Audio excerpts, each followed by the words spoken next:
Assalamualaikum warahmatullahi wabarakatuh. Innal hamdalillah nahmaduhu wa nasta'inuhu wa nastaghfiruh wa na'udzu billahi min sururi anfusina wa min sayyiati a'malina may yahdihillahu fala mudhillalah wa may yudlil fala hadiyalah.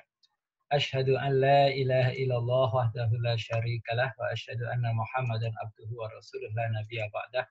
Allahumma salli wa sallim ala sayyidina Muhammadin wa ala alihi wa ashabihi wa man tabi'ahum bi ihsan ila yaumil qiyamah. Alhamdulillah, sore ini Allah memberi kita nikmat sehat, nikmat sempat, dan nikmat iman yang paling penting ya. Semoga waktu yang kita curahkan pada sore hari ini bisa dihitung sebagai amal soleh. Ya. Setelah peradaban Islam ID yang saya hormati ya, tema sore ini adalah menjadi negara maju ya. Alhamdulillah, saya punya pengalaman langsung ya. Saya pernah 10 tahun bermukim di Eropa yang terhitung negara maju ya, dan saya ini alhamdulillah Allah sudah memperjalankan saya ke 34 provinsi di Indonesia dan 43 negara di 5 benua, dan sebagian dihitung sebagai negara maju ya. Nah, saudara-saudara sekalian, tema ini muncul ini karena beberapa waktu yang lalu itu Presiden Trump itu memutuskan Indonesia tak lagi masuk kategori negara berkembang ya. Wadah dah. Nah, ini kenapa demikian ya? Nah, ini karena dia ingin Indonesia tak lagi menikmati fasilitas yang disebut dengan GSP atau Generalized System of Preference ya. GSP ini membuat produk-produk negara tertentu bisa masuk Amerika tanpa biaya masuk ya, tanpa pajak khusus, pajak biaya masuk, tanpa cukai ya. Dan itu ada lebih dari 3.500 produk.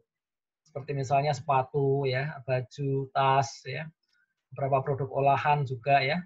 Itu kita bisa masuk tanpa biaya masuk, sehingga di sana bersaing ya, lebih murah ya. Nah, ini selain mendorong pertumbuhan ekonomi negara berkembang ya, GSP ini juga diberikan bagi produk yang industri di Amerika tidak menghasilkan secara masif ya. Amerika menganggap ini produk yang tidak bernilai tambah tinggi, itu ecek-ecek lah ya. Nah, kalau yang Amerika biar produksi yang nilai tambahnya tinggi saja. Jadi biar nilai ecek-ecek biar negara berkembang. Itu prinsip GSP saat ini ya. Nah, ketika mendengar berita itu ya, dalam satu diskusi ya, itu orang bertanya kepada Pak Airlangga Hartarto ya, Menteri Perekonomian Indonesia. Nah, beliau mengatakan bahwa kebijakan Amerika itu merupakan sesuatu yang membanggakan, kata dia. Ya. Jadi menurut dia ya banggalah kita, masa nggak bangga ya, dianggap negara kita dianggap negara maju. Jadi menurut beliau kalau dicoret dari daftar negara berkembang berarti negara maju gitu kan. Apalagi Indonesia itu sekarang masuk kelompok negara G20 ya. Dulu ada negara G7. G7 itu negara industri yang paling maju di dunia, yaitu Amerika Serikat ya, Kanada, Inggris, Prancis, Jerman, Jepang, satu lagi mana ya?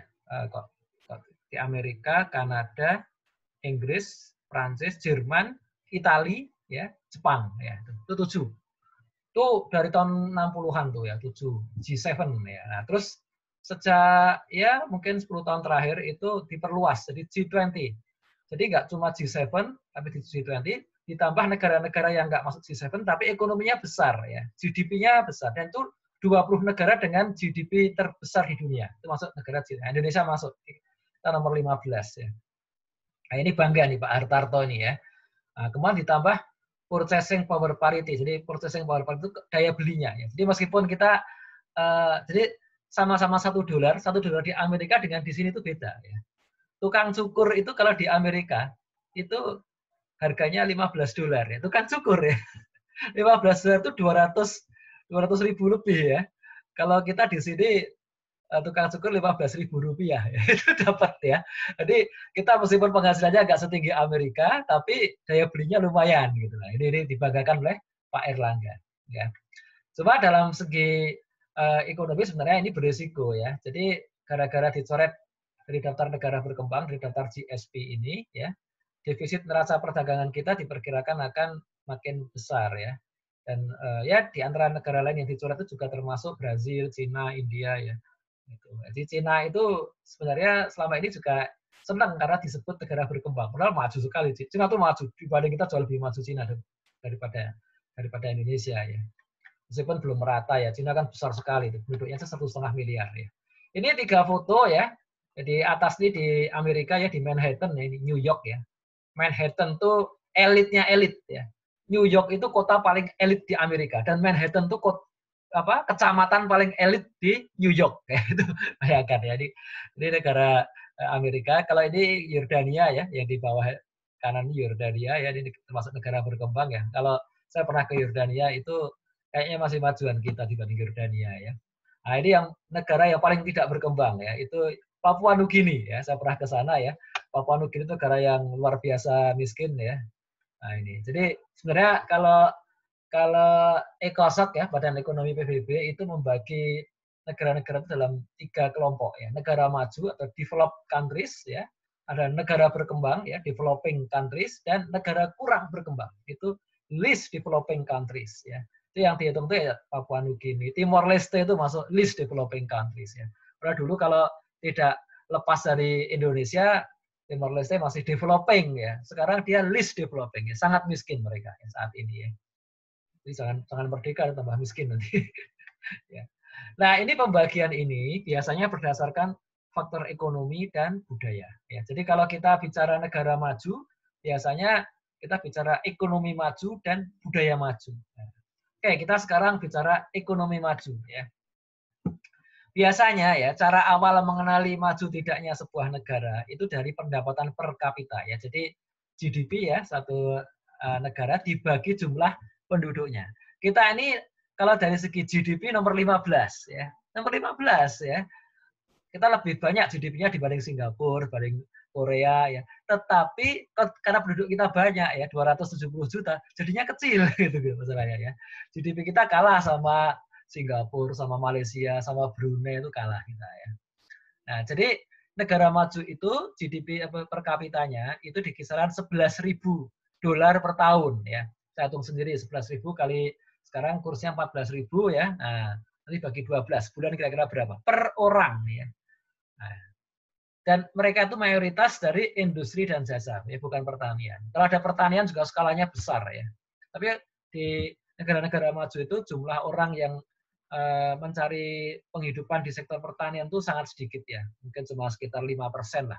Kalau kita masih banyak, masih 50% lebih. Ya. Mereka umumnya di ekonomi kreatif ya.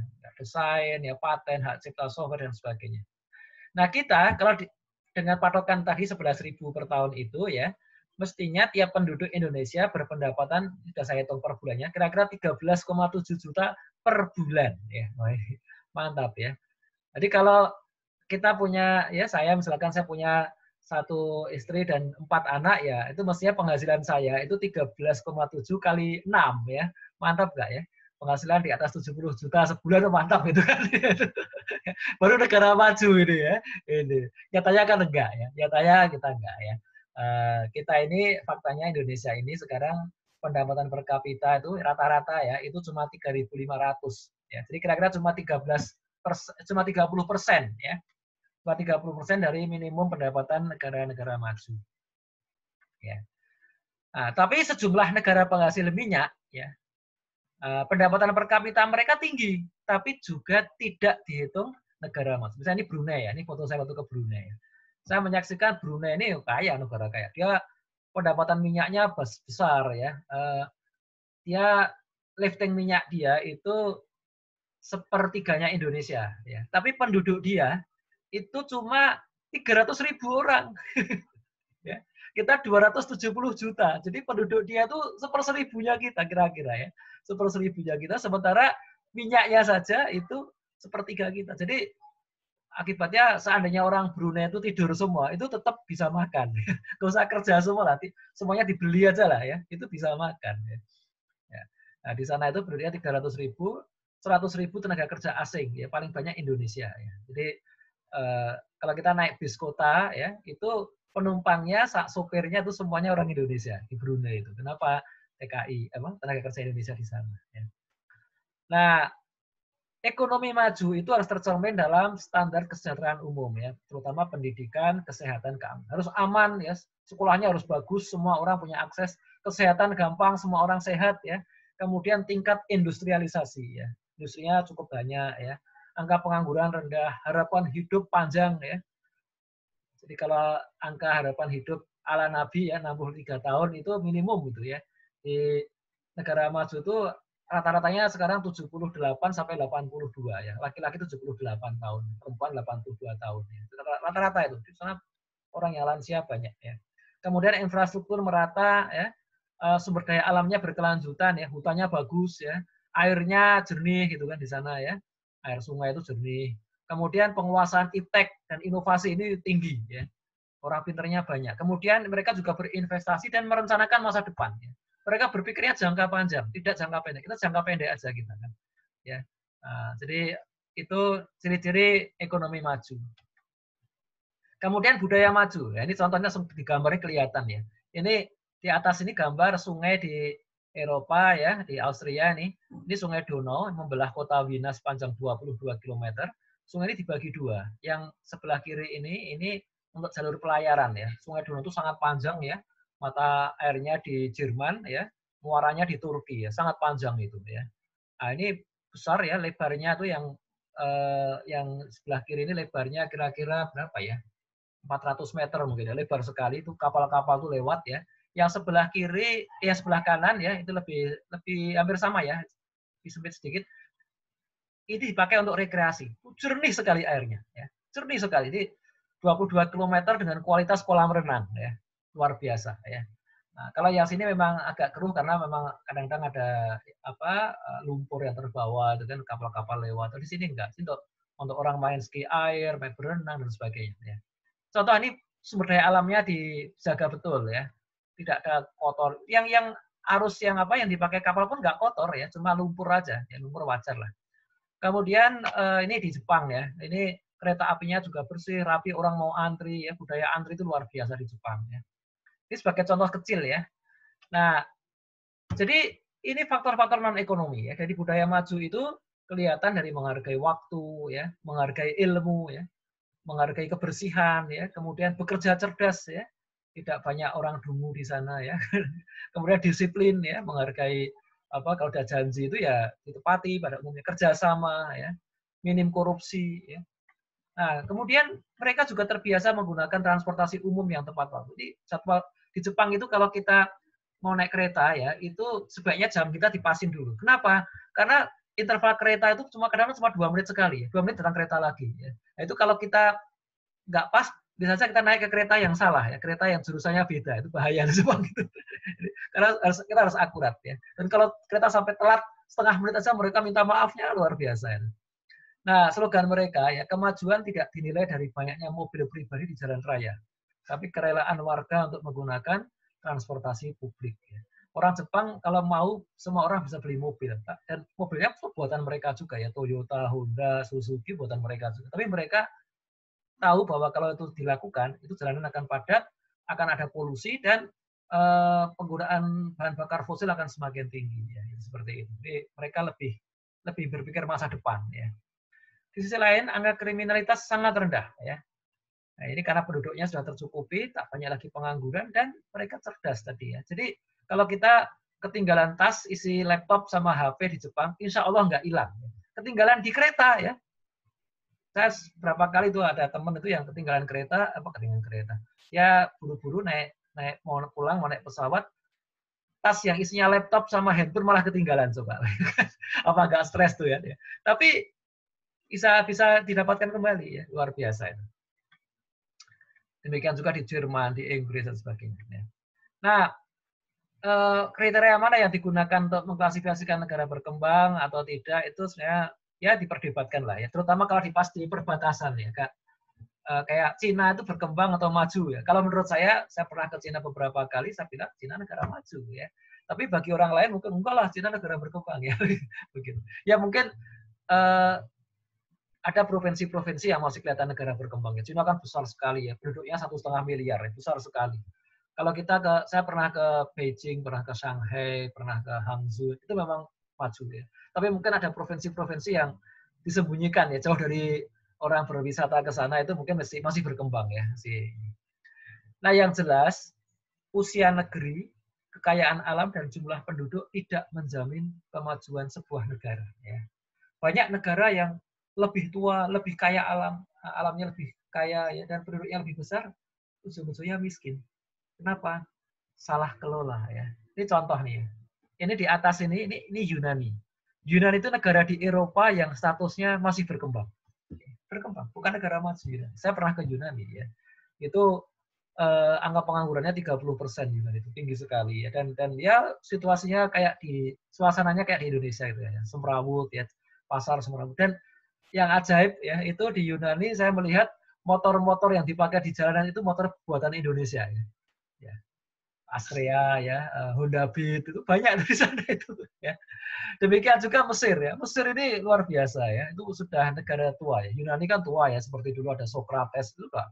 3.000 tahun, 4.000 tahun yang lalu. Demikian juga Mesir zaman Fir'aun ya. Mesir bahkan lebih tua dari Yunani ya.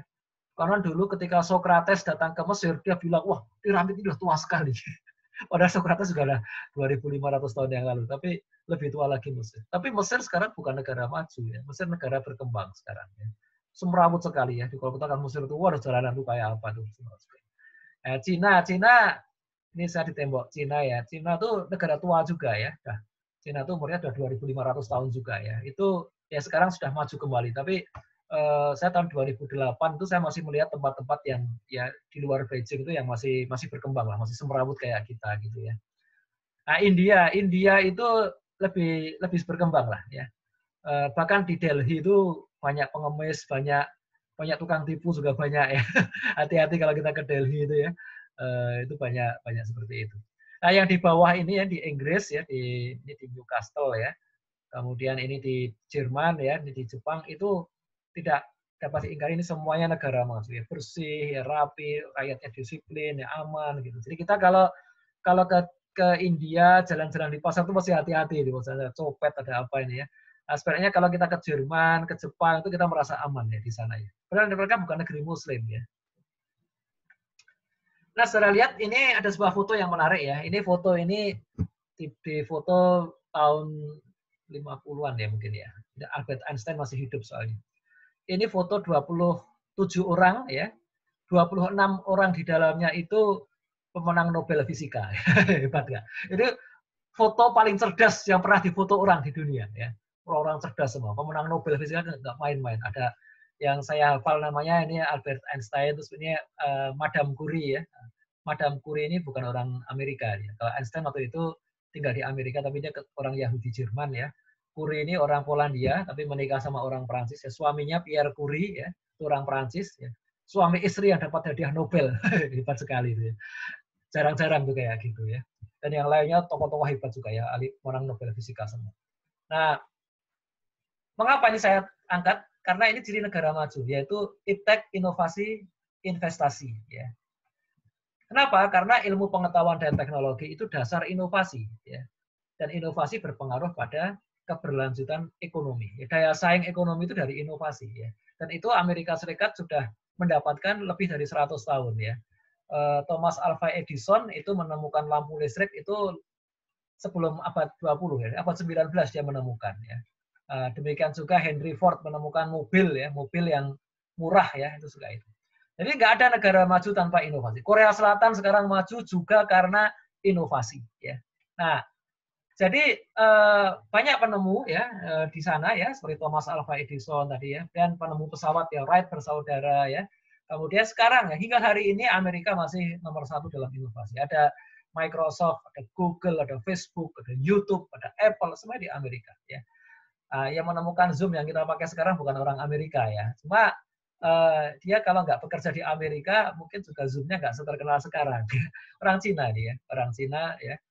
Jadi dia bekerja di Amerika, dia bikin perusahaan di Amerika. Ya. Nah, saudara-saudara sekalian, kalau kita berkaca pada sejarah peradaban Islam, kita akan melihat bahwa Islam punya sejarah yang pernah menunjukkan ciri-ciri negara maju. Ya. Kalau tadi ada foto pemenang Nobel Fisika, saya tunjukkan gambar-gambar orang-orang paling hebat yang pernah ada dalam sejarah Islam. Ya.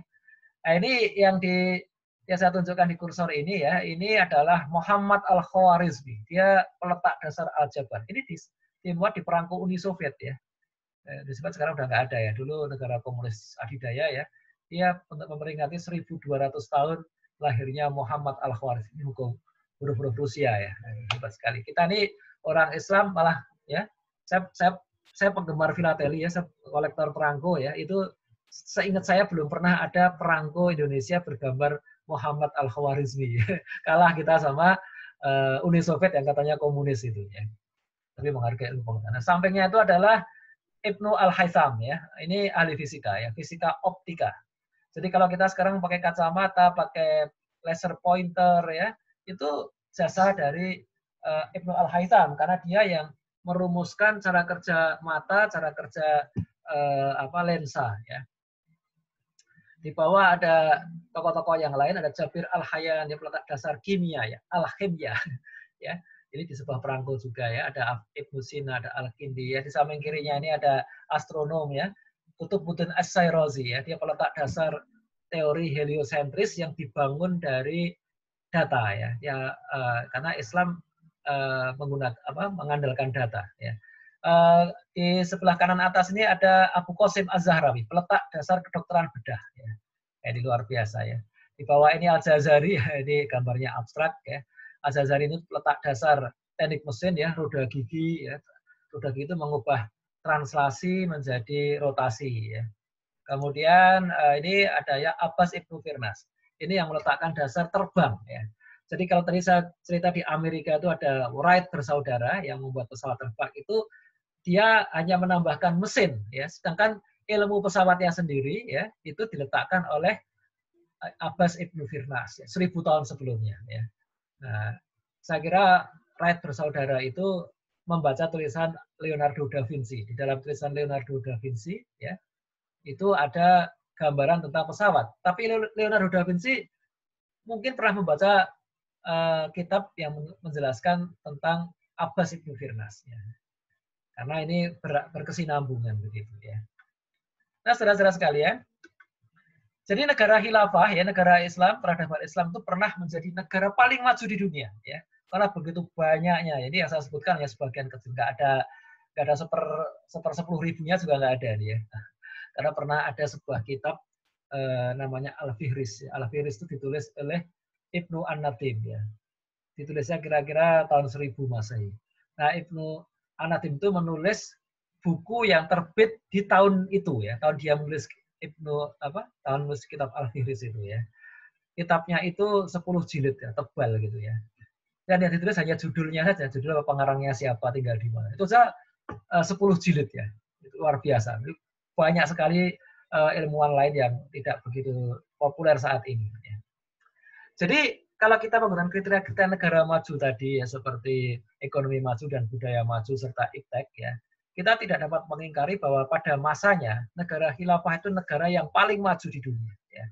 Bahkan dalam berbagai segi lebih maju atau paling maju berkat ajaran Islamnya yang unik yang tidak dimiliki oleh selain mereka. Bahkan negara maju saat ini pun tidak memiliki. Jadi Islam itu ajaran hingga akhir masa ya dan tidak bisa lebih maju dari Islam ya. Kalau diterapkan. Masalahnya kita sekarang kan nggak menerapkan, masalahnya itu ya. Tapi dulu pernah menerapkan dan itu menjadi negara yang paling maju.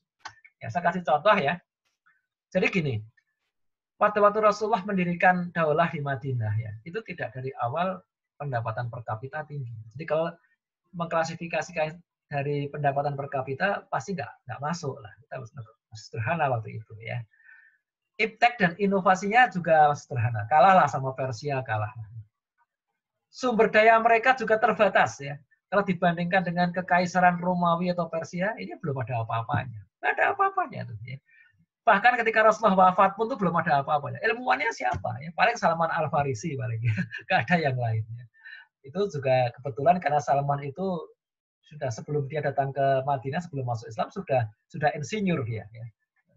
Nah, tapi umat Islam punya aset yang berbeda, yaitu Quran yang inspiratif. Ya. Dan ini membangkitkan semangat dan kesabaran untuk terus kita gali. Ya. Sehingga walhasil tak sampai 1 abad, umat Islam sudah memiliki semua ciri-ciri budaya maju. Kalau sudah punya budaya maju, tinggal negara ekonomi maju, iptek maju. Itu sudah otomatis seperti itu. Ya. Contohnya ini ya, ini ayat Quran ya, surat Al-Ghasyiyah ayat 17 ya. A'udzubillahi minasyaitonirrajim. Afala yanzuruna ilal ibili kaifa khuliqat. mengapa kalian tidak perhatikan bagaimana unta diciptakan? Ini kayak Allah lagi marah nih pada yang tidak memperhatikan unta. Ya, ini kalau di Arab kan unta binatangnya. Kalau di Indonesia unta susah ya carinya ya.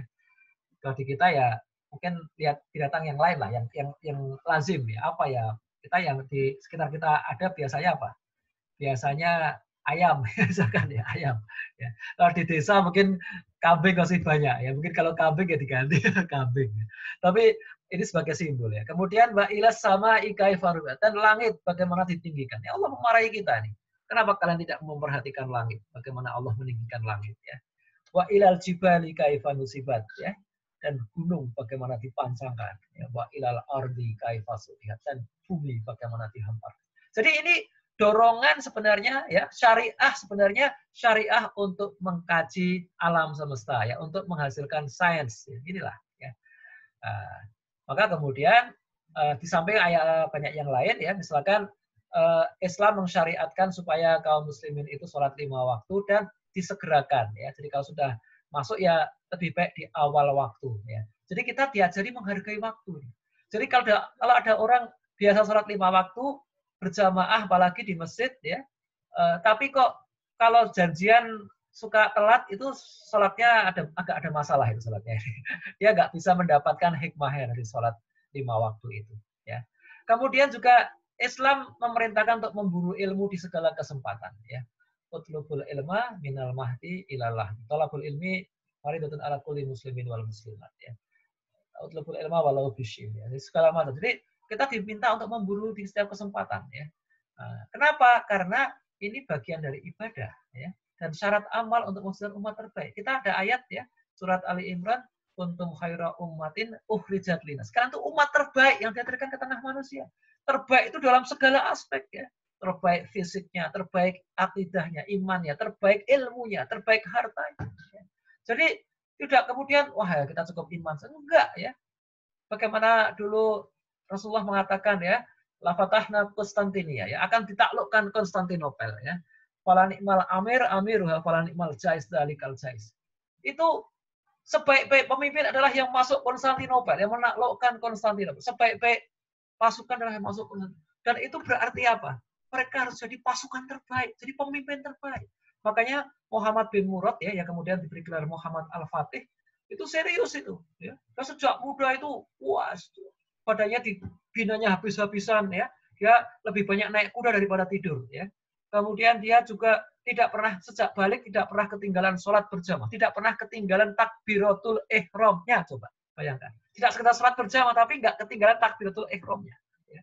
Kemudian dia apa? Dia mempersiapkan diri belajar 8 bahasa asing. Ya. Dia tahu bahwa kaum muslimin nggak cuma orang Arab ya, nggak cuma orang Turki, tapi juga ada orang Kurdi, maka dia belajar bahasa Kurdi. Ada orang Persia, belajar bahasa Persia. Ada orang Hindi, belajar dia bahasa Hindi, bahasa India ya. Ada orang Afrika, belajarlah dia bahasa Barbar ya. Ada orang Hungaria, ya, orang Hungaria coba belajar bahasa Hungaria. Ada orang dari Latin ya, dari wilayah Romawi yang bicaranya bahasa Latin. Maka dia belajar bahasa Latin. Luar biasa nih. Ya serius, kita ini serius kayak apa kita ini ya. Nah, ini ya. Ilmu diburu dimanapun. Kebersihan bagian dari iman ya. An-nadhafatu minal iman ya. Maka kemudian kita ya harusnya kita negeri-negeri kita bersih, rumah kita bersih, badan kita bersih ya. Kerjasama diajarkan dalam sholat berjamaah. Sholat berjamaah itu harus kompak ya, nggak boleh imamnya kemana, makmumnya kemana, nggak boleh ya. Atau makmumnya rukuk tapi imamnya pada nggak makmumnya pada nggak kompak ya. Nah, itu nggak boleh. Ini harus kerjasama ya. Nah, dengan cara itu ya, dengan tadi syariat tadi, kemudian ini maka tidak heran mereka cepat menguasai iptek ya. Kemudian juga ada pahala orang berijtihad untuk memberi solusi aneka masalah umat ya. Masalahnya apa? Banjir. Banjir itu bukan masalah fikih, ini masalah teknis. Harus ada solusinya. Apa solusinya? Cari ya. Cari, maka ada penemuan-penemuan iptek yang terkait dengan solusi banjir. Kalau benar dapat 2 pahala. Kalau salah dapat 1 pahala. Pasti dapat pahala ya. Tapi mereka berpikir terus ya. Kemudian Rasulullah mengatakan ya, kalau meninggal anak Adam tidak, maka putus segala amalnya, putus segala pahalanya kecuali 3 ya. Sedekah jariyah, ilmu manfaat, dan generasi yang saleh ya. Sedekah jariyahnya apa? Bisa berupa ini kota Baghdad ini. Ini sedekah jariyah mereka, generasi pada saat itu ya, membangun kota Baghdad yang luar biasa, yang bebas dari banjir, yang aman dari serangan dan sebagainya.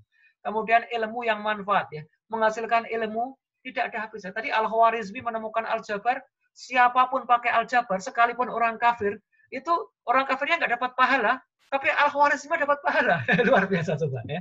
Yang mengamalkan aljabar nggak dapat pahala, tapi ilmuwan muslim yang menemukan aljabar dapat pahala. Coba, ini hanya dalam Islam ya. Generasi yang soleh. Jadi kalau ilmuwan menghasilkan ilmuwan berikutnya, yang murid-murid yang soleh dapat pahala. Ya. Dan yang paling cerdas adalah yang merencanakan masa depan. Kata Rasulullah, orang yang paling cerdas itu yang memikirkan kematian. Kematian itu masa depan. Ya. Jadi ini luas sudah, ini budaya maju semua ini. Ya. Maka seharusnya seorang Muslim itu pasti maju. Ya. Nah ini, pada saat yang sama para khalifah ya itu menyadari bahwa kewajibannya itu melindungi dan memajukan kesejahteraan umum. Ya. Memajukan kesejahteraan rakyat itu ibadah yang paling tinggi yang dapat dia lakukan. Ya. Sehari, bukan cuma sehari, sekali aja, sedetik aja ya, dia tanda tangan ya, yang tanda tangan untuk mengurus rakyat dengan adil, itu pahalanya lebih banyak daripada 70 tahun sholat malam. Ya. Karena makanya kalau mau tanda tangan harus dibaca dulu kan begitu kan. Ya. Seorang amir, seorang pemimpin mau tanda tangan baca dulu nih adil apa enggak ya. Jangan kayak pemimpin negeri Wakanda ya. Negeri Wakanda itu katanya kalau tanda tangan dia nggak dibaca ya. I don't read what I sign gitu ya. Nggak boleh seperti ini ya. Baca karena itu ibadah ya. Dan semua motivasi Qur'ani inilah yang kemudian melesatkan generasi awal Islam ke masyarakat yang maju, budaya yang maju, ekonomi maju, ke negara yang maju. Ya. Bayangkan ya, ini saya pernah ke Cordoba ya, ini Cordoba ya. Itu mereka sudah membangun sistem sanitasi kota saat jalanan kota-kota di Eropa masih terbiasa berjajaran kotoran manusia. Ya. Kita wah maju sekali ya. Jadi di Cordoba itu ya kota tuanya itu dibangun sudah 1750 Masehi itu dibangun ya. Jadi kira-kira 1300 tahun yang lalu itu sudah ada got-got di bawah tanah ya yang tidak bau gitu. Kita sekarang masih tertinggal gitu abad 21 kita masih kayak gini ya. Padahal Qur'annya sama ya. Cuma mereka baca Qur'annya, kita nggak dibaca Qur'annya ya. Atau kita baca tapi nggak kita pahami ya. Mereka ya saat itu sudah memiliki rumah sakit yang siap menghadapi aneka penyakit, bahkan pandemi ya. Saat pasien-pasien di Eropa itu baru diobati dengan tahayul dan mantra-mantra pengusir setan ya. Kemudian mereka sudah memiliki universitas terbaik yang menghasilkan para ulama dan ilmuwan.